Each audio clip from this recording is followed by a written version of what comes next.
स्वतंत्रता दिवस की ढेर सारा बधाई, शुभकामनाएं, मुबारकबाद। मैं आपसे गुहार लगाता हूं कि जो डायनामिक लीडर हैं हमारे यंग लीडर श्री तेजस्वी यादव जी को, लेकिन मैं आपको बता दूं कि जो मौजूदा हमारे प्रधानमंत्री, माननीय प्रधानमंत्री हैं, वो जनता का मैंडेट है या नहीं है। सबूत के साथ अपोजिशन लीडर श्री राहुल गांधी जी ने बातें रखी, मीडिया के सामने 1.5 घंटे का कॉन्फ्रेंस करते हैं। शुरू करता हूं अल्लाह के बाबरकत नाम से, जिसने हमारे दिलों को ईमान के नूर से मुनव्वर किया, हिंदुस्तान की आजादी के लिए कुर्बान कर दी।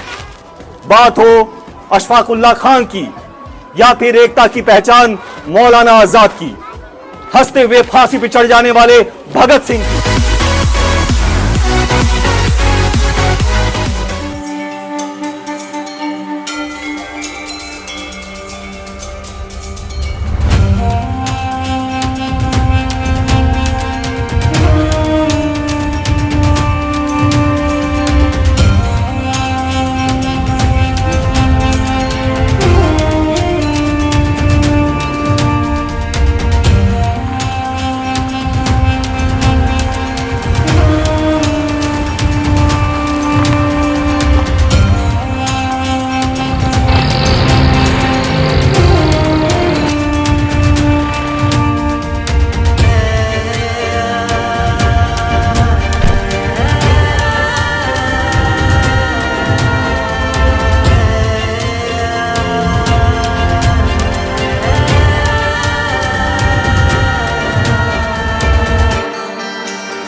आजादी के परवानों का दीवाना, मैं आजादी की डगर डगर में घूमा।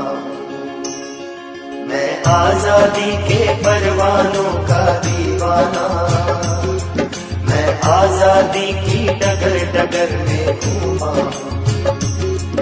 आजाद चंद्रशेखर की है जो याद लिए, उस ग्राम ग्राम में नगर नगर में घूमा। मैं आजादी के परवानों का दीवाना।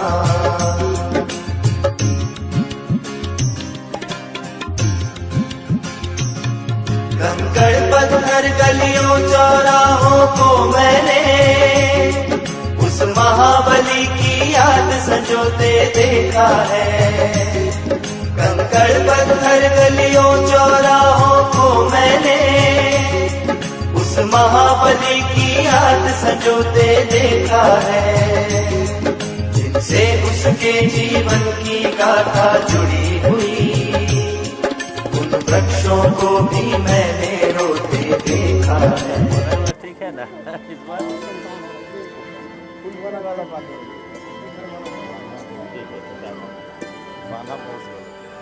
अरे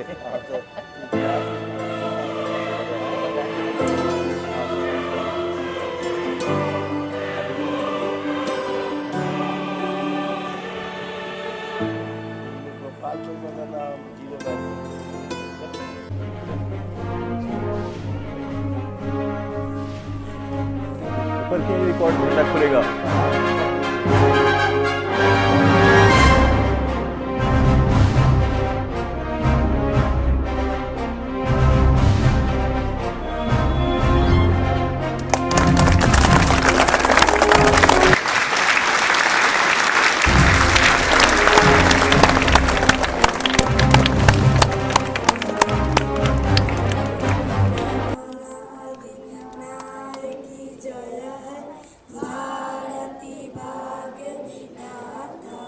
पंजाबी सिंध गुजरात मराठा द्राविड़ी उच्चकल बंगा विंध्य हिमाचल यमुना गंगा उचल चलती तरंगा। तबे सुबह नामे जागे, तबे सुबह आशीष मांगे, गाए तब जय गा जन गण मंगल है की जय है भारती भाग्य विधाता जय है जय है जय है जय जय जय है।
सैयद मोहम्मद हसन नदवी साहब,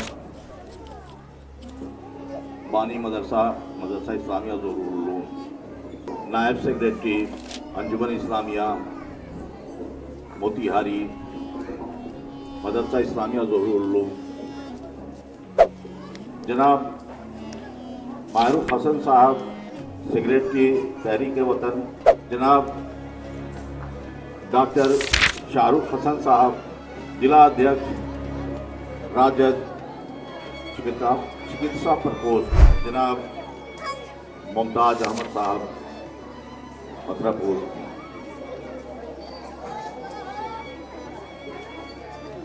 जनाब श्यामुद्दीन चिश्ती साहब, जनाब शाहिद अहमद सदर मदरसा इस्लामिया ज़ोरुल उलूम। मेरी तबीयत चाह रही है कि आप तमाम हजरात जो लोग यहाँ पे खड़े हैं, मैं सबको नाम लेकर संबोधित करूँ, लेकिन धूप भी है और बच्चे परेशान भी हैं, इसलिए माजरत के साथ मैं तमाम भाइयों से माजरत चाहता हूँ। आप तमाम भाई जो गांव से और बगल के गांव से बच्चे बुजुर्ग तशरीफ़ लाए हैं, सबका मैं खास वेलकम करता हूँ मदरसा इस्लामिया ज़ोरुल उलूम की तरफ से। आप सबको स्वतंत्रता दिवस का ढेर सारा बधाई, शुभकामनाएं, मुबारकबाद। आप सब जानते हैं कि 1947 15 अगस्त 1947 को देश आज़ाद हुआ और इस आज़ादी के पीछे हमारे बुजुर्गों का, हमारे आबा और अजदाद का बहुत बड़ी कुर्बानी है। हज़ारों हिंदू, मुसलमान, सिख, ईसाई, पिछड़ा, अगड़ा वर्ग सब लोग मिलकर के इस जंग को लड़ा और आज़ादी हासिल की। इन बातों को बताने की ज़रूरत नहीं है, इसलिए आप लोग जानते हैं और ये आज़ादी का महत्व भी आप लोग जानते हैं। लेकिन हम आज़ादी को तभी महसूस कर सकते हैं जब हमारे बच्चों में शिक्षा हो। ये जो झंडा है ये मामूली ये 3 रंग का झंडा नहीं है, बल्कि ये झंडा बहुत कुछ कहता है। ये झंडा हमको कुर्बानी देने की का नसीहत करता है, ये झंडा अमन का पैगाम देता है, ये झंडा खुशहाली और सुख और क्रांति का पैगाम देता है और सदा चलते रहने का, प्रगति का प्रतीक है। भारत पूरी दुनिया में शांति का दूत और शांति का देश बना। दुनिया का पहला देश है जिसको अमन परस्त देश कहा गया। लेकिन आज हमारे देश के माहौल कुछ तत्व, कुछ लोग खराब करना चाहते हैं। हिंदू मुसलमान में नफरत डालना चाहते हैं, भाई भाई को भाई से अलग करना चाहते हैं, तरह तरह की साजिशें करते हैं। लेकिन इन सब चीज़ से हम लोगों को आगे बढ़ना है, देश में सौहार्द कायम करना है, सांप्रदायिक ताकतों को नष्ट करना है। ये हमारी आज़ादी, इस आज़ादी के लिए लड़ाई हमको लड़नी है। हमको शिक्षा के लिए लड़ना है, हमको भ्रष्टाचार के खिलाफ लड़ना है, हमको देश के अंदर जो अमन के दुश्मन हैं उनके खिलाफ लड़ना है और इस देश को तभी हम प्रगति पे ला सकते हैं। हमारे पास और भी लोग अपनी बातें कहने के लिए हैं, इसलिए मैं अपनी बात को यहीं विराम देता हूँ और मुबारकबाद देता हूँ और अपने बाद जो आए हुए मेहमान डॉक्टर शाहरुख हसन जो राजद के चिकित्सा प्रकोष्ठ के जिला अध्यक्ष भी हैं, उनको पहली बार मैं आमंत्रित करता हूँ कि वो आए और अपनी बातें करें। धन्यवाद। जय हिंद।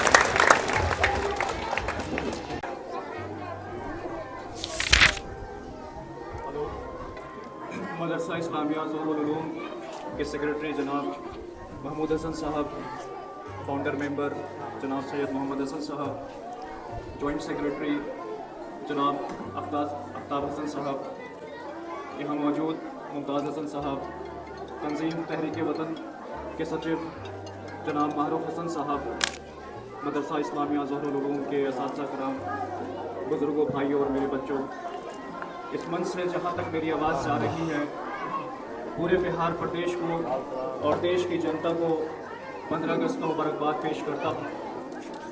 15 अगस्त 1947 में हमारा देश आज़ाद हुआ और ये आज़ादी इस बात की दलील है कि हमारे भाइयों ने कुर्बानियाँ और शहादतें दी। हर मज़ाहिब के लोगों ने, हिंदू, मुस्लिम, सिख, ईसाई, सब ने अपने जानों का नजराना पेश किया। तब जाकर ये हिंदुस्तान 200 साल की हुकूमत ब्रिटिश एम्पायर से आज़ाद हुआ, हमारी नस्लें आज़ाद हुई। मेरे भाइयों, मेरे बुज़ुर्गों, मेरे प्यारे बच्चों, दोस्तों, इस मंच से बड़ी जिम्मेदारी से मैं आपके सामने एक और बात भी कहने लगा हूँ। और जहाँ तक मीडिया से मेरी आवाज़ जा रही है, आप जैसा कि जानते हैं कि बिहार में चुनाव है, इसलिए आपकी, हमारी और हम सब की एक बड़ी इम्पोर्टेंट जिम्मेदारी बन जाती है कि हम सब मिलकर एक ऐसे सरकार का गठन करें, एक ऐसी सरकार बनाने में अपना सहयोग और अपना हिस्सेदारी करें जो प्रदेश की उन्नति की बात करता हो, जो युवाओं को रोज़गार देने की बात करता हो, जो किसानों और मजदूरों के हक की आवाज़ बनता हो, जो सबका विकास और सबको लेकर चलने की बात करता हो। इसलिए मैं आपसे गुहार लगाता हूँ कि जो डायनामिक लीडर हैं, हमारे यंग लीडर श्री तेजस्वी यादव जी को भारी मतों से आप वोट देने का काम करें। आप सब जानते हैं कि ये गांव मेरा आबाई गांव है, इस ज़मीन पे मेरे आबा वजदाद दफन हैं और आप सब मेरे भाई, बुजुर्ग और रिश्तेदार। इसलिए भी मैंने एक सेकुलर पार्टी का दामन थामा ताकि आपकी आवाज़ बन सकूं, आपका चेहरा बन सकूं और आपकी बात सरकार तक पहुंचाने का काम कर सकूं। मैं आपको बता दूं कि राजद सिर्फ एक राजनीतिक पार्टी नहीं है, एक जज्बा है, जुनून है राजद, भाईचारा और मोहब्बत की मिसाल है राजद, हिंदू मुस्लिम एकता की पहचान है राजद, अंधेरे में रोशन एक मशाल है राजद, बुजुर्गों की दुआ है राजद, युवाओं की उम्मीद है राजद, महिलाओं का सम्मान है राजद, कि सोशल जस्टिस सशक्तिकरण का आंदोलन है राजद। पार्टी का मूल उद्देश्य है सोशल जस्टिस, धर्मनिरपेक्षता और किसान और मजदूर का उत्थान। मैं अपनी तकरीर को बहुत लंबा नहीं करूंगा, लेकिन मैं आपको बता दूं कि जो मौजूदा हमारे प्रधानमंत्री, माननीय प्रधानमंत्री हैं, वो जिस पद पर बने हुए हैं, अभी एक सवालिया निशान है कि ये पद पर उनको जनता का मैंडेट है या नहीं है। आप जानते हैं कि इलेक्शन कमीशन ऑफ इंडिया, जिसकी प्राइम ड्यूटी है कि ट्रांसपेरेंसी के साथ इलेक्शंस को एग्जीक्यूट करे, लेकिन आपके सामने सबूत के साथ अपोजिशन लीडर श्री राहुल गांधी जी ने बातें रखी मीडिया के सामने। 1.5 घंटे का कॉन्फ्रेंस करते हैं जिसमें ये चीज़ जाहिर हो चुकी है, प्रूफ हो चुका है कि इलेक्शन कमीशन ने चोरी करने का काम किया वोट को और मौजूदा सरकार को सरकार बनाने का काम किया। जब सरकार से जनता सवाल पूछती है तो सरकार हिंदू मुस्लिम कराने का काम करती है। इसलिए अब ज़रूरत है इस बात की कि ये लड़ाई जो इंसाफ की लड़ाई है, जो लोकतंत्र की हत्या है, जो डेमोक्रेसी और संविधान की हत्या है, ये किसी पॉलिटिकल पार्टी की लड़ाई अब नहीं रह गई। ये आम जनता की लड़ाई है, ये हम सब की लड़ाई है। और जो इलेक्शन कमीशन गलत तरीके से मैंडेट करके सरकार को बनाने का काम कर रहा, इसके खिलाफ पुरजोर मुखालफत करता हूँ और अपनी आवाज़ बुलंद करता हूँ।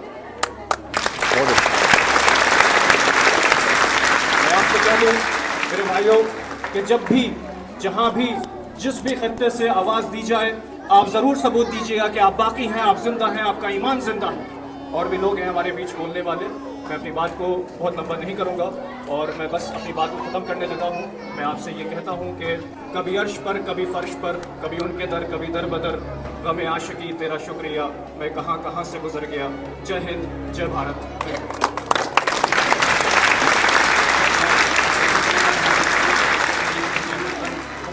साहब को तशरीफ आए।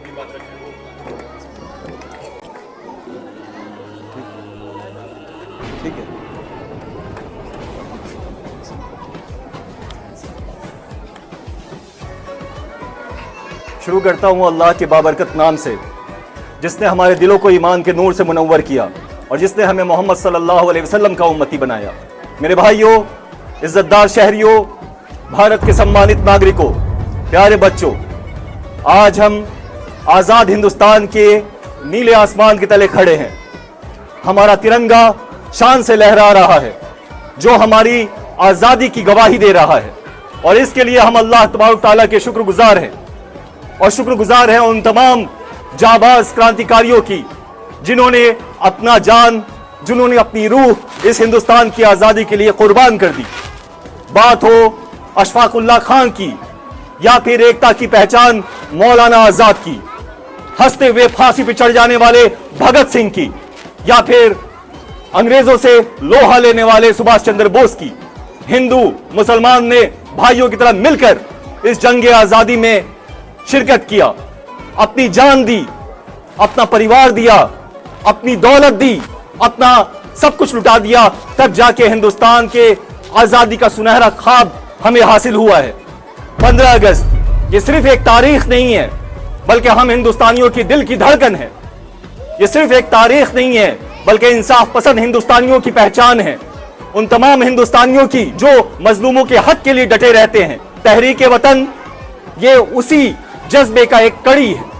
तहरीक वतन ये क्यों वजूद में आया? जब जुल्म और ज्यादती कानून का चोला पहन ले तो ऐसे में खामोश रहना गुनाह बन जाता है। तहरीक वतन ये उसी दर्द, उसी बेदारी की आवाज है। तहरीक वतन मुकद्दस मकसद के लिए वजूद में आई हुई तहरीक है। हमारे दिलों में मौजूद हिंदुस्तान की मोहब्बत और कलमा ला इलाहा इल्लल्लाह के नूर से चमकी हुई ये तहरीक है। वक्फ की हिफाजत और अक़लियतों की मसले मसाइल को मद्देनजर रखते हुए ये तहरीक वजूद में आई है।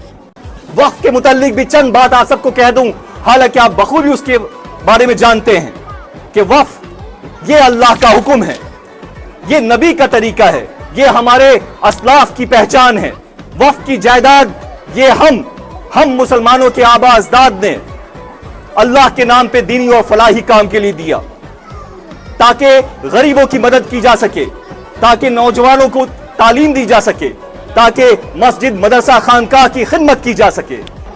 वक्फ एक्ट 2025 ये वही काला कानून है जिसके जरिए से आप हमारी पहचान, हमारी विरासत और हमारे हुकूक को छीनना चाहते हैं। इसलिए हम इसको मानने से इनकार करते हैं, इसलिए हमें यह बर्दाश्त नहीं है और इसलिए हम इसके खिलाफ मुखालफत कर रहे हैं। इस्लाम इंसाफ और इत्तेहाद का पैगाम देता है, इस्लाम भाईचारा का पैगाम देता है, इस्लाम जुल्म के खिलाफ एक बुलंद आवाज है। हमारे नबी अकरम मोहम्मद सल्लल्लाहु अलैहि वसल्लम का फरमान है कि जुल्म से बचो, क़यामत के रोज ये काले स्याह शक्ल में आएगा। तो बताइए इस ज्यादती भरे कानून को हम कैसे बर्दाश्त कर सकते हैं? हमारी आपसे यही अपील है कि आप तहरीक वतन से जुड़े और वक्फ एक्ट 2025 के खिलाफ हमारी ताकत बने, हमारी आवाज बने, बेदारी पैदा करे। आखिर में मैं सिर्फ यही बात कहूंगा कि जिस तरीके से हमारे आबा अजदाद ने अंग्रेजों के काले कानून के खिलाफ हिंदुस्तान को आजाद कराया था, उसी तरीके से हम भी एक बार फिर से वक्फ एक्ट के काले कानून के खिलाफ हिंदुस्तान को दोबारा से आजाद कराएंगे।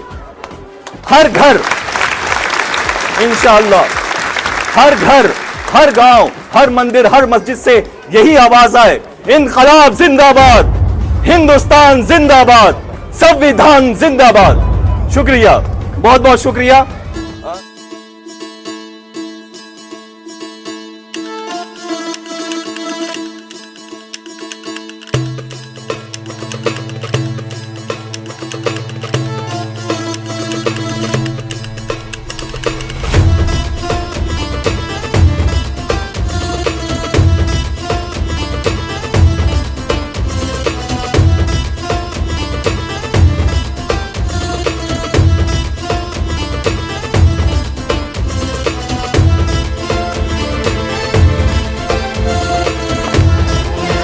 बहुत अच्छे, शाबाश, लाइन लगाओ, ये हुई बात। माइक इस तरफ,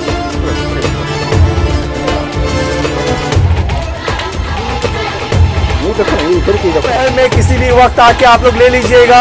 अभी आप लोग मिठाई ले लीजिए, मिलेगा सबको। बहुत सारा आया था आप ही लोग।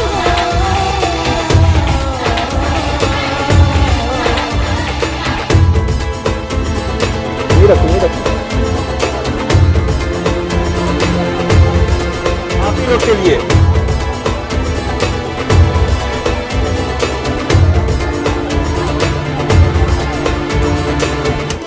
आराम से लेते एक एक करके।